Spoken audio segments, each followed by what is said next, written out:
la réalité de l'histoire des membres des communautés noires fait partie intégrante, cette réalité-là, de l'histoire canadienne et de l'histoire du Québec. Donc alors, nous avons intérêt, tous ensemble, à mieux apprendre. Vous savez, d'un point de vue beaucoup plus large, c'est toujours un enjeu découvrir l'histoire, l'histoire en général. Donc cet enjeu-là n'est pas qu'un enjeu pour les communautés noires, c'est un défi pour l'ensemble de la société. La société québécoise, c'est une société qui est ouverte. Quand je regarde notre représentation à l'Assemblée nationale, vous savez, tout comme les conseils municipaux,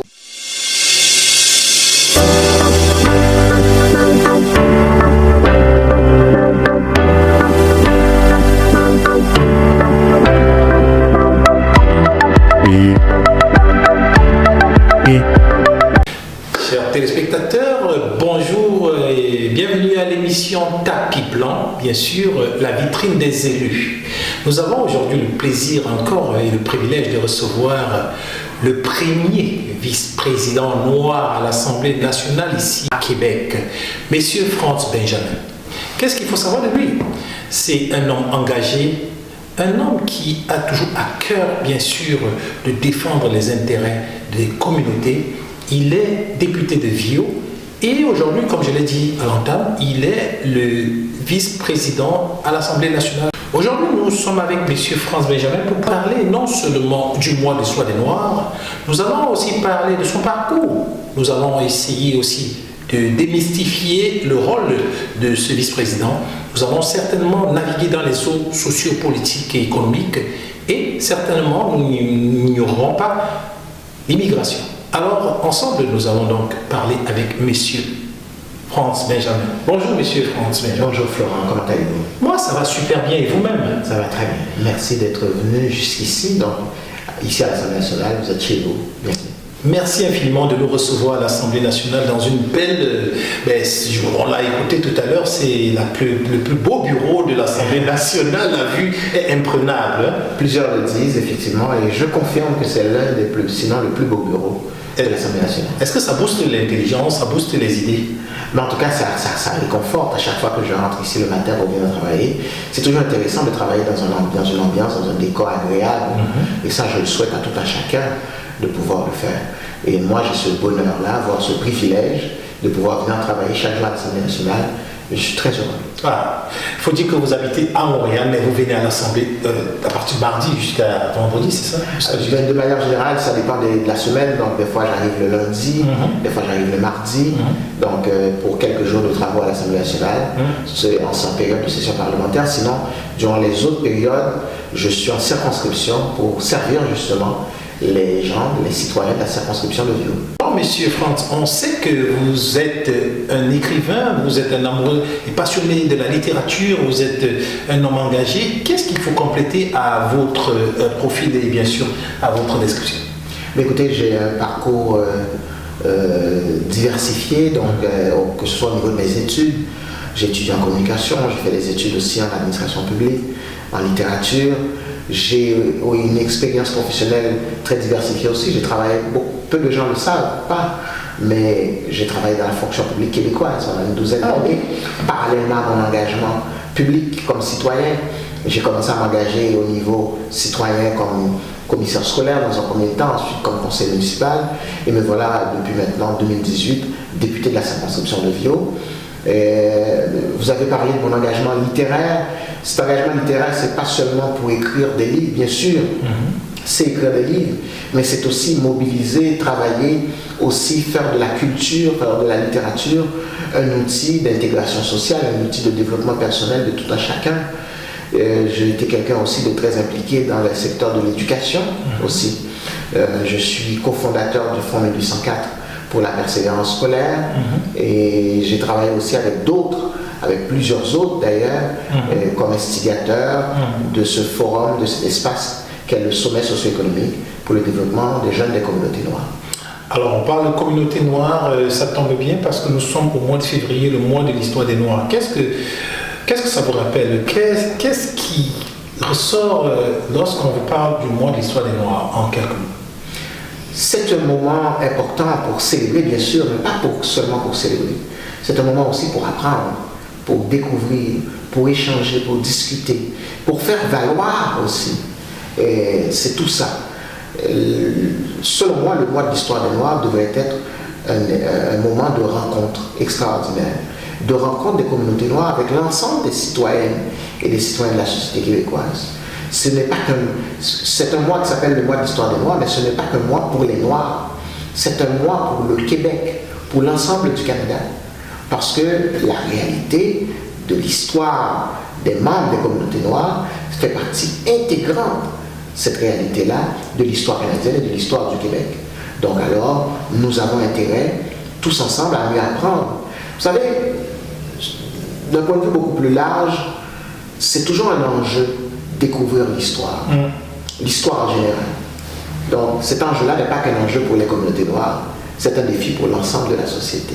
Et vous, en tant que député, et aujourd'hui on vous reçoit en tant que vice-président de l'Assemblée, qu'est-ce que vous faites au quotidien pour contribuer à cette émancipation, à cette reconnaissance des communautés noires ici, au Québec?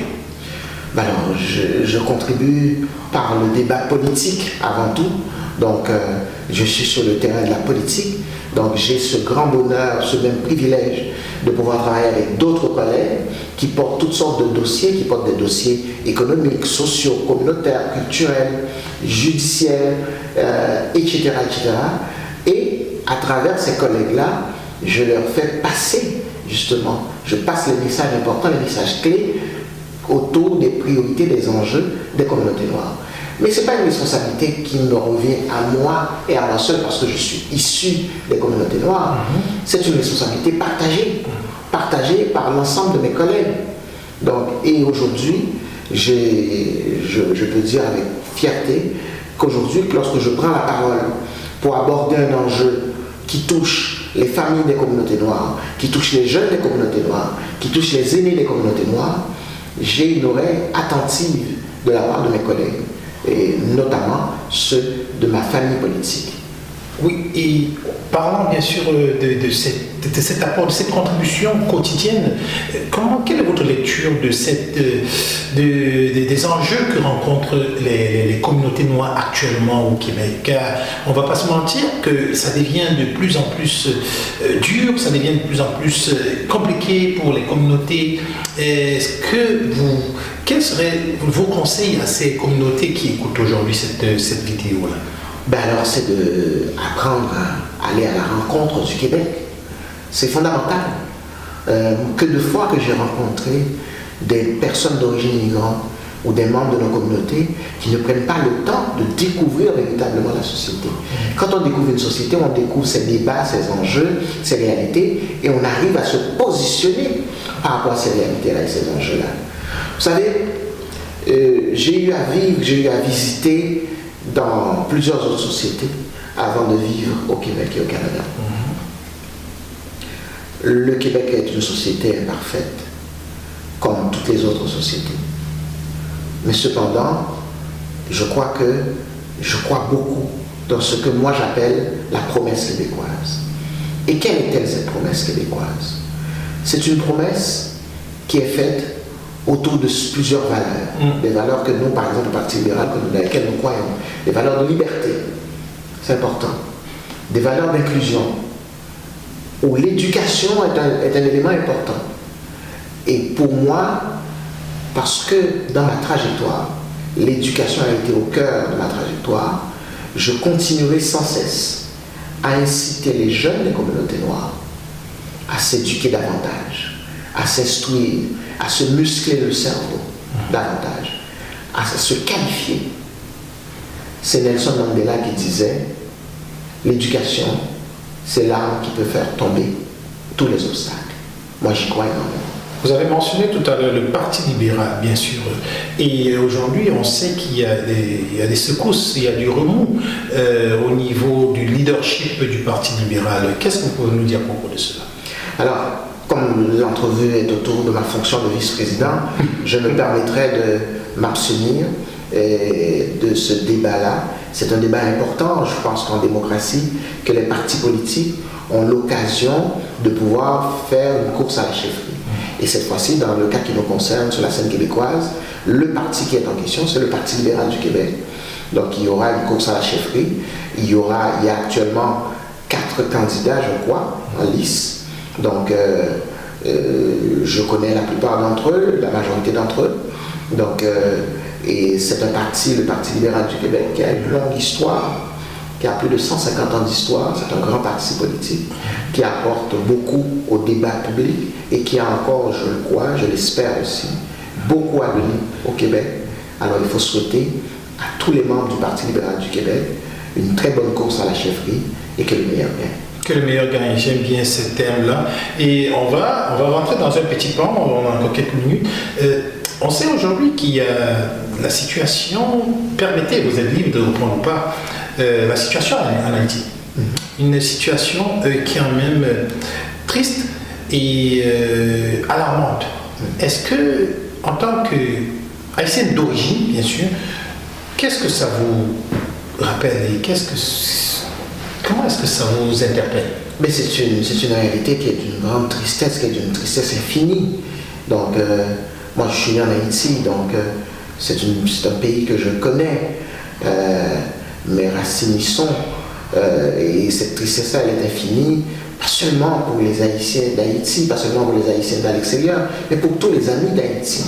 De voir qu'à chaque fois qu'on a l'impression que ça va mal, mais ça s'empire. Mais je ne désespère pas. Et ça, c'est l'occasion pour moi de témoigner aussi de la solidarité que m'ont apporté plusieurs des collègues à l'Assemblée nationale. Je pense entre autres à André Albert Morin, le député de l'Acadie, porte-parole en matière de relations internationales, Mademoiselle Cadet, qui ont, ces deux-là, avec moi, à quelques reprises, ont présenté par le passé des motions de solidarité avec Haïti. Des motions qui ont été adoptées à l'unanimité par l'Assemblée nationale du Québec. Mais il n'y a pas que la réalité d'Haïti qui me touche. Tout ce qui se passe actuellement en RDC, c'est aussi d'une grande tristesse. Donc voir ce que les gens de Goma vivent actuellement, comme douleur, comme crime, c'est ce matin encore, je lisais dans les journaux que le Haut Commissariat des Nations Unies avait dénoncé ce groupe qui aurait assassiné des enfants. Pensez-y. Et voilà une guerre, ce conflit en RDC, dont on ne parle pas assez dans les médias occidentaux, et qu'aujourd'hui, c'est pour moi important de le souligner dans le cadre de cette entrevue-là, que ce qui se passe en RDC, c'est quelque chose qui devrait révolter l'ensemble de l'humanité aussi, tout comme ce qui se passe en Haïti. Alors, ce qui se passe en Haïti, en RDC, et aujourd'hui, c'est je dirais pas qu'on a peur, mais quelque chose qui risque de s'en venir avec, bien sûr, je parle de la situation socio-économique avec l'ère Trump. Ouais. Alors, Trump, il est actuellement, il menace le Canada avec, bien sûr, l'imposition de 25% des taxes. Et on a l'impression que cette menace est en train de prendre vraiment effet. Alors, vous, en tant que personne d'abord, en tant que citoyen du Canada, et aussi en tant que vice-président de l'Assemblée nationale, comment vous voyez l'avenir avec comment est-ce qu'on peut combattre ça et quelles sont vos recommandations? Alors c'est sûr qu'évidemment, c'est une situation qui inquiète énormément. Et là, ici, je me ferai, comme député de Viau, l'écho de plusieurs de mes électrices et électeurs que j'ai rencontrés dernièrement, il y a 1 ou 2 semaines, dans la circonscription, qui m'ont fait part de leur inquiétude par rapport à la situation. Des femmes et des hommes, c'est des gains petits, c'est pas des gens qui ont de gros salaires, mais c'est des gens qui ont une job, qui ont peur pour leur emploi, parce qu'ils travaillent dans une manufacture de produits qui envoient, qui exportent des produits aux États-Unis.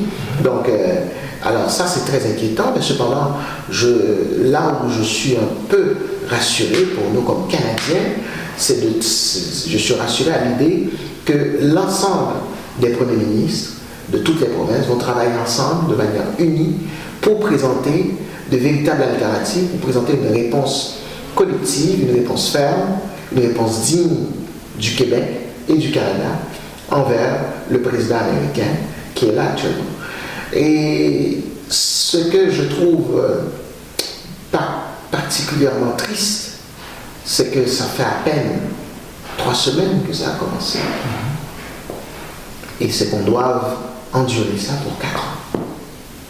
Ça, c'est une grande tristesse. Avez-vous un espoir que ça puisse peut-être s'améliorer d'une façon ou d'une autre? Il faut l'espérer. Il faut l'espérer. Je pense que c'est la responsabilité des politiciens lorsqu'il y a un manque de perspective, lorsqu'il y a des ombres partout, d'essayer de trouver des brèches de lumière pour donner l'espoir.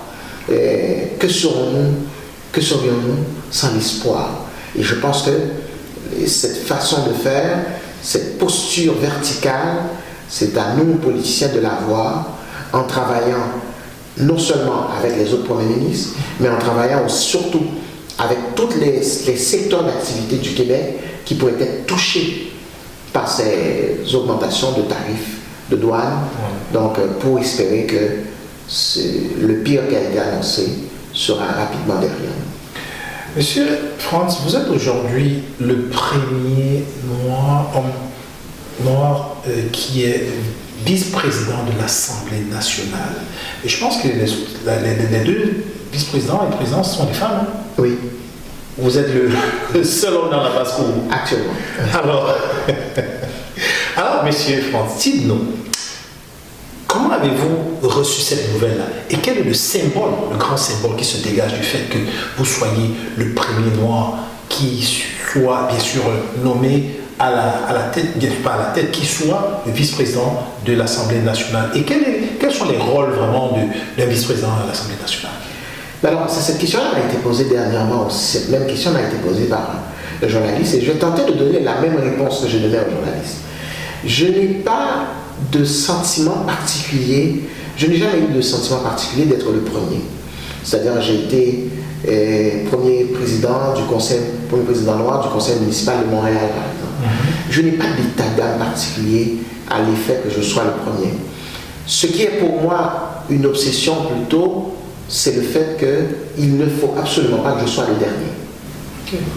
Pour moi, quand une porte s'ouvre, il faut s'assurer que cette porte-là, quand je ne serai plus là, qu'elle demeure ouverte, pas qu'elle soit fermée. Qu'est-ce que vous faites pour que ça n'arrive pas? Alors, évidemment, ce que je fais, c'est ce que je fais aujourd'hui avec vous, notamment en m'adressant à l'ensemble des communautés, à l'ensemble de la diversité, pour leur dire que la société québécoise, c'est une société qui est ouverte. Quand je regarde notre représentation à l'Assemblée nationale, vous savez, tout comme les conseils municipaux, ce sont des miroirs de la société. Donc il faut que l'Assemblée nationale soit le plus représentative possible des citoyens du Québec. Et c'est ce que je vois aujourd'hui. Nous sommes exactement 5 députés issus des communautés noires sur 125 qui siègent à l'Assemblée nationale du Québec. C'est important, il faut le souligner à grands traits. Et quels sont ces 5-là? Alors, il y a Christopher Skeet, oui. Donc, qui est ministre délégué à l'économie.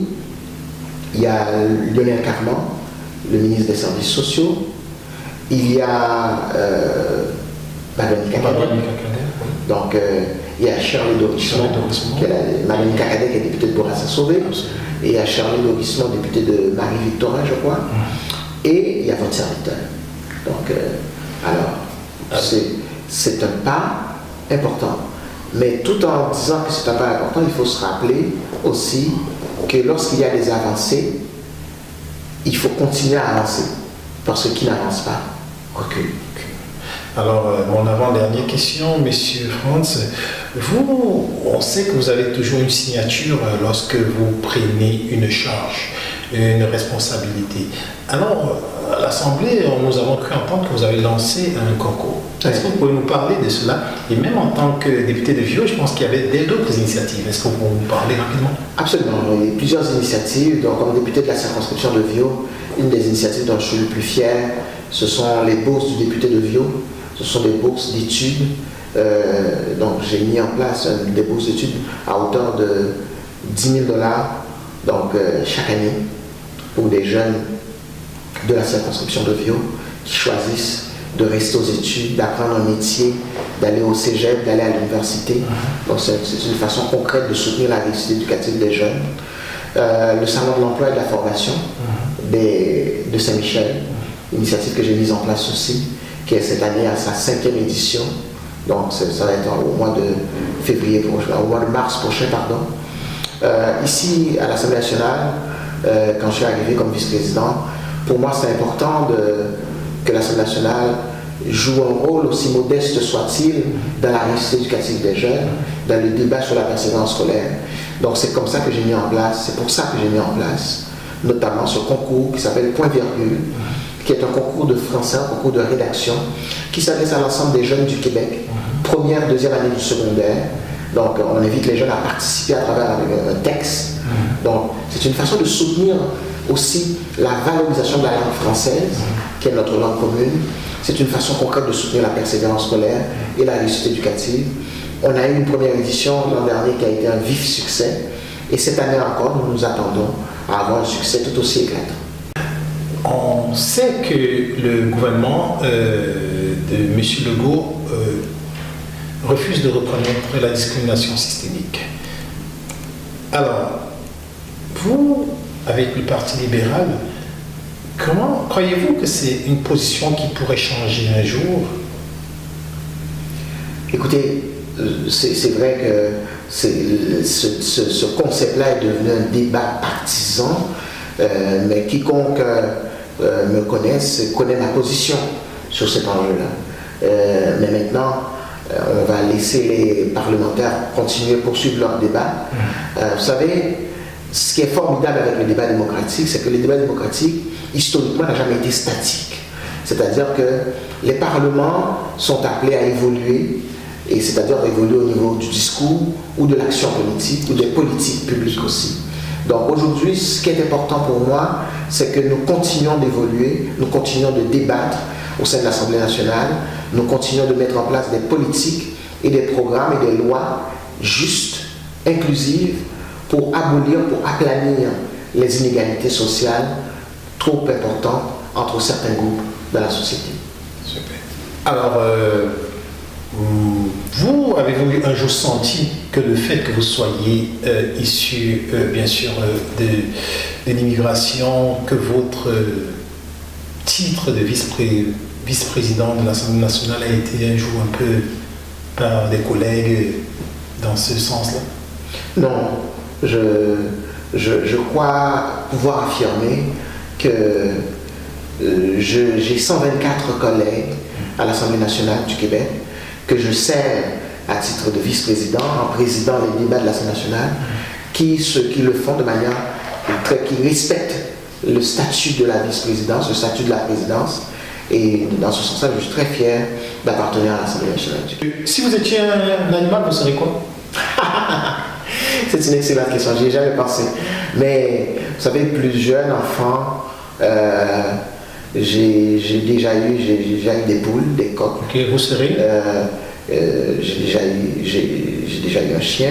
Vous serez? Je ne sais trop. Ça dépend. Il nous faut une ça dépend. Peut-être un aigle le soir. Un aigle le soir et un coq le matin. Un coq pour pouvoir me réveiller très tôt le matin et chanter. Et un aigle pour pouvoir voler, voir partout, voler, planer sur la nuit. Planer sur la nuit.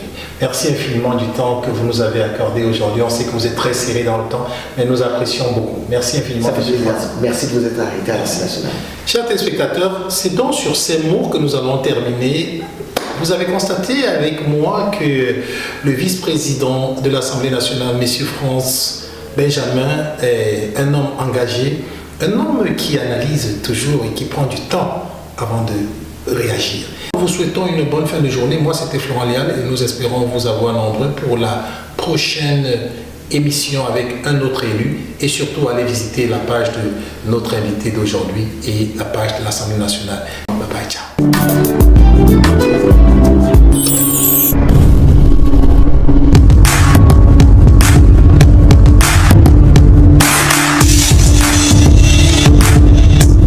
Bienvenue dans l'univers de Diaspo TV.